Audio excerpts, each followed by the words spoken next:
Hi, I'm Ellen Johnson-Fay. I live in Colorado Springs, and I teach workshops in nonviolent communication or compassionate communication.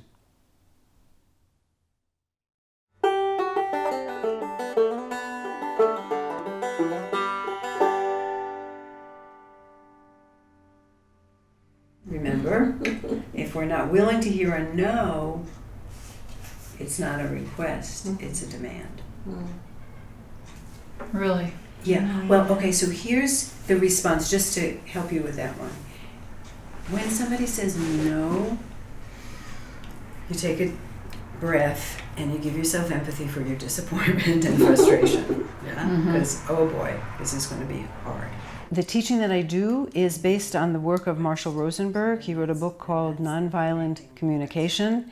And the way it unfolds is that we read the book, chapter by chapter, and he gives an introduction to understanding why compassionate communication is so helpful, because everybody just wants to get their needs met, and we all have the same human needs. He's been all around the world, and everyone shares a need for peace, a need for joy, a need for safety, a need for respect, a need for understanding, and so forth. And so when we ask people, what do you value in a relationship, they can tell you, I value trust, I value cooperation, I value mutuality. But these aren't things we're taught in our culture. And so learning them step by step is a part of the process. You don't go to a workshop one weekend and learn this skill and then be able to use it in your life. It's something that has to become really a part of your life. And you need a lot of time and you need practice. And so you gather a group of friends together and you form a practice group and you work with each other and you build trust and you help each other learn how to help this way of communicating become a natural part of your own life. If our objective is only to change people and their behavior to get our way, then NVC is not an appropriate tool. And how many people kind of come to it with looking for that, as if I can change somebody by if only I say things the right way. Do you think that implies? Really cool. Do you think that implies some judgment about not doing it that way? That there are times that it's appropriate that you want to change someone's behavior? And I'm just thinking, for example, I had 3 occasions this week where I had to put young people on what we call personal improvement plans. Yeah. And they're very, this is the observed behavior, this is what needs to change, these are the consequences if they don't change. Wow, yeah.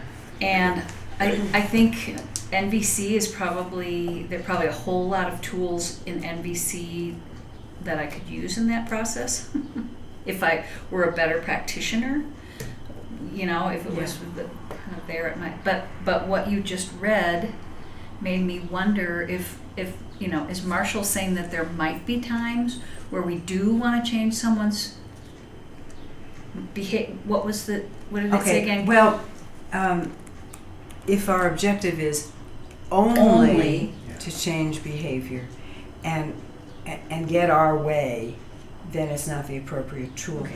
That's not, my guess is that's not your only objective.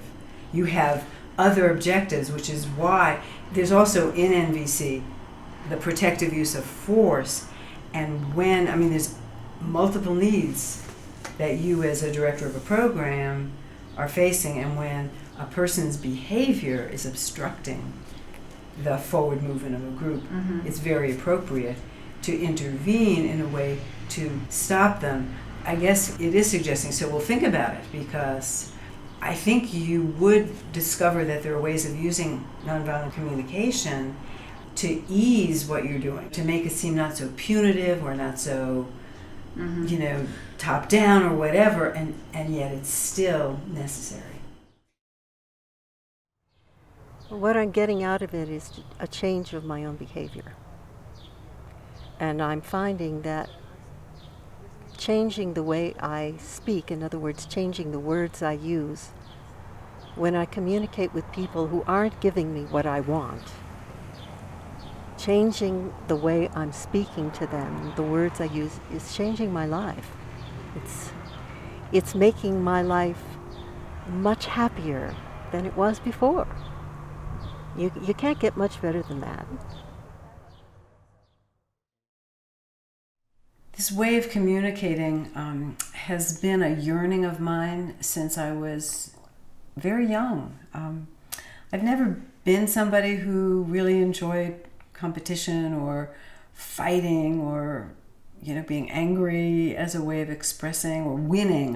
It wasn't something that I really was after. I really value friendship and connection, and I sometimes felt very lonely because I didn't seem to have friends. I had a hard time, and so. But all my life, I, kind of struggled to see how I could be a more peaceful presence in the world. There was something that always drew me to that. So it drew me into becoming, a minister as a way of seeking to create peace in the world and to help people have spiritual lives that were liberating for them instead of rigid orthodoxies that some religions have. And it was through my experiences as a minister that I learned, I kept getting exposed to other ways of being in the world.